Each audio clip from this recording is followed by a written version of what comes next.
Lendo a Bíblia. Hoje nós vamos estar lendo em Gênesis 35. Deus manda Jacó a Betel a levantar um altar.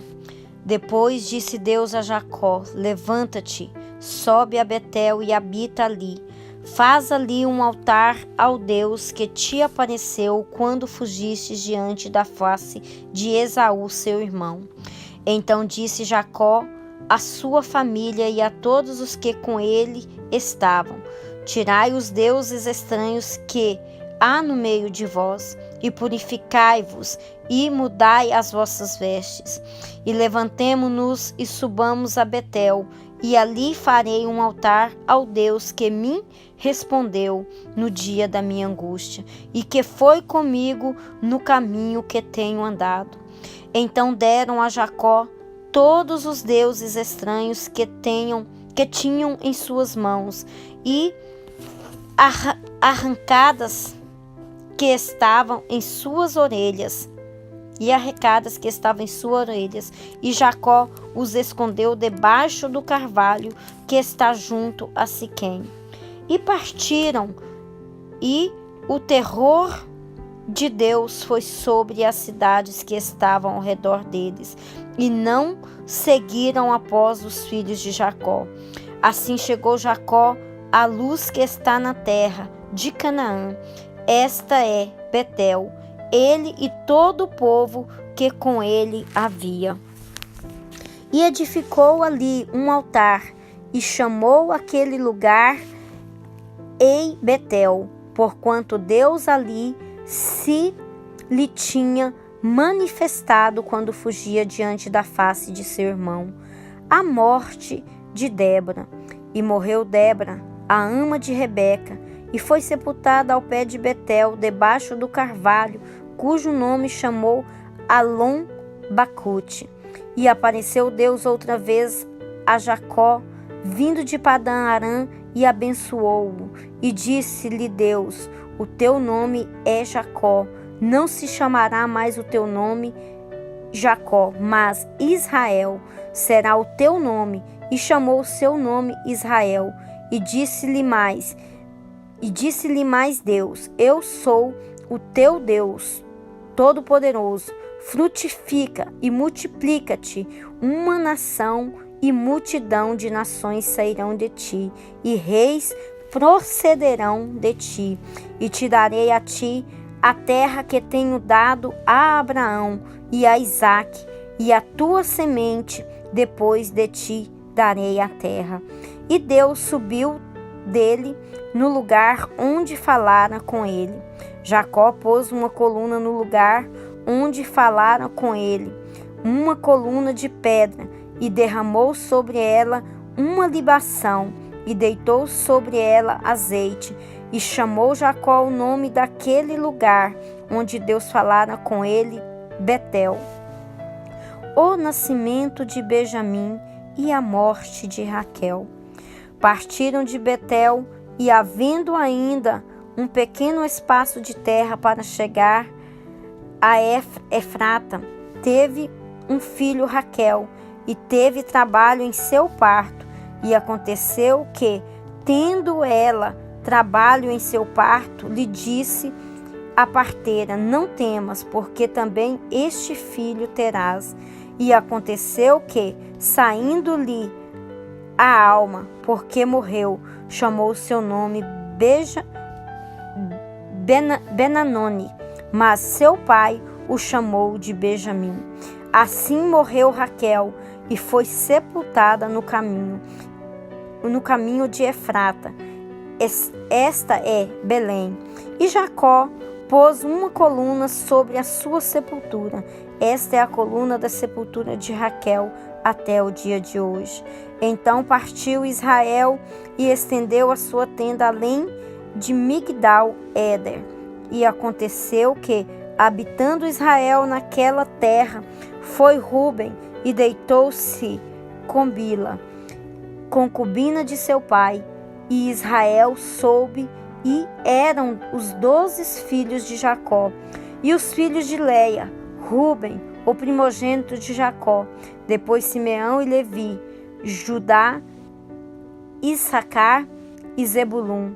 Os filhos de Raquel, José e Benjamim. Os filhos de Bila, serva de Raquel, Dan e Naphtali.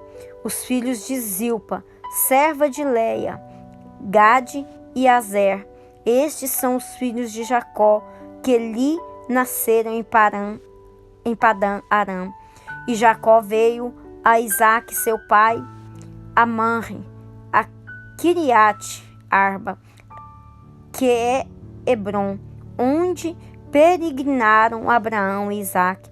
E foram os dias de Isaque 180 anos. E Isaque expirou e morreu, e foi recolhido aos seus povos, velho e farto de dias. E Esaú e Jacó, seus filhos, o sepultaram. Agora nós vamos estar lendo no livro de Marcos, o capítulo 7. Capítulo 7, livro de Marcos. A tradição dos anciões. E reuniram-se em volta dele os fariseus e alguns dos escribas que tinham vindo de Jerusalém. E vendo que alguns dos seus discípulos comiam pão com as mãos impuras, isto é, por não lavar, o repreendiam. Porque os fariseus e todos os judeus, conservando a tradição dos antigos, não comem sem lavar as mãos, muitas vezes. E quando voltam do mercado, se não se lavarem, não comem. E muitas outras coisas há que receberam para observar, como lavar os copos e os jarros e os vasos de metal e as camas. Depois perguntaram-lhe os fariseus e os escribas: por que não andam os seus discípulos conforme a tradição dos antigos, mas comem com as mãos por lavar? E ele, respondendo, disse-lhes: bem profetizou Isaías acerca de vós, hipócritas. Como está escrito: este povo honra-me com os lábios, mas o seu coração está longe de mim. Em vão, porém, me honram, ensinando doutrinas que são mandamentos de homens. Porque, deixando o mandamento de Deus, retendes a tradição dos homens, como o lavar dos jarros, dos copos, e fazei muitas outras coisas semelhantes a esta.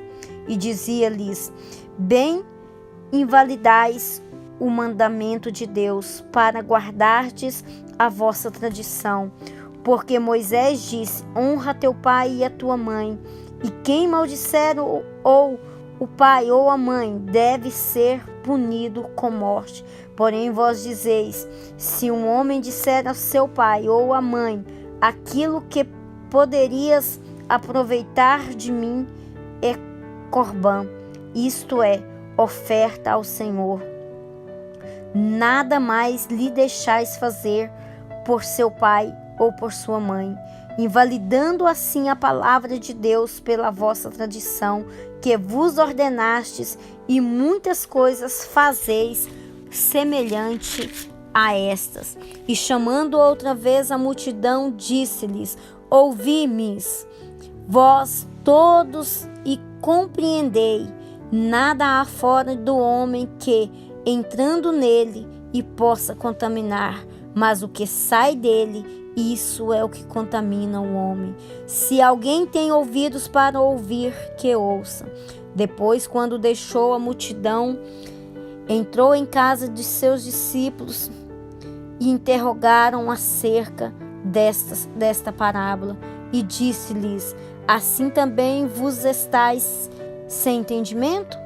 Não compreendeis que tudo que de fora entra no homem não pode contaminar, porque não entra no seu coração, mas no ventre, e é lançado fora, ficando pura todas as comidas?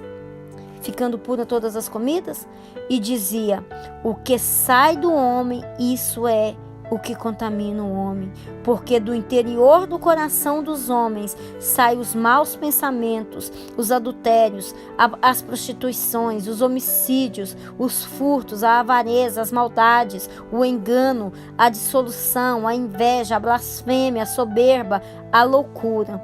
E todos estes males procedem de dentro e contamina o homem. A mulher cananeia, e levantando-se dali, foi para o território de Tiro e de Sidom, e entrando numa casa queria que ninguém o soubesse, mas não pôde esconder-se, porque uma mulher cuja filha tinha um espírito imundo, ouvindo falar dele, foi e lançou-se aos seus pés. E a mulher era grega, Ciro-fenícia, de nação, e rogava-lhe que expulsasse de sua filha o demônio. Mas Jesus disse-lhe: deixe primeiro saciar os filhos, porque não convém tomar o pão dos filhos e lançar aos cachorrinhos. Ela, porém, respondeu e disse-lhe: sim, Senhor, mas também os cachorrinhos comem debaixo da mesa das migalhas dos filhos. Então ele disse-lhe: por esta palavra, os demônios já saiu de tua filha. E indo ela para sua casa, achou a sua filha deitada sobre a cama, pois o demônio já tinha saído. Cura de um surdo e gago de Decápolis. E ele, tornando a sair do território de Tiro e de Sidom, foi até o mar da Galileia pelos confins de Decápolis. E trouxeram-lhe um surdo que falava dificilmente, e rogava-lhe que impusesse as mãos sobre ele. E tirando-o à parte de entre a multidão, pôs-lhe os dedos nos ouvidos e, cuspindo, tocou-lhe na língua. E, levantando os olhos ao céu, suspirou e disse: Éfatá, isto é, abre-te. E logo se lhe abriram os ouvidos e a prisão da língua se desfez. E ele falava perfeitamente e ordenou-lhes que a ninguém o dissessem. Mas quanto mais lhe proibia, tanto mais o divulgavam. E admirando-se sobremaneira, diziam tudo faz bem, faz ouvir o surdo e falar os mudos.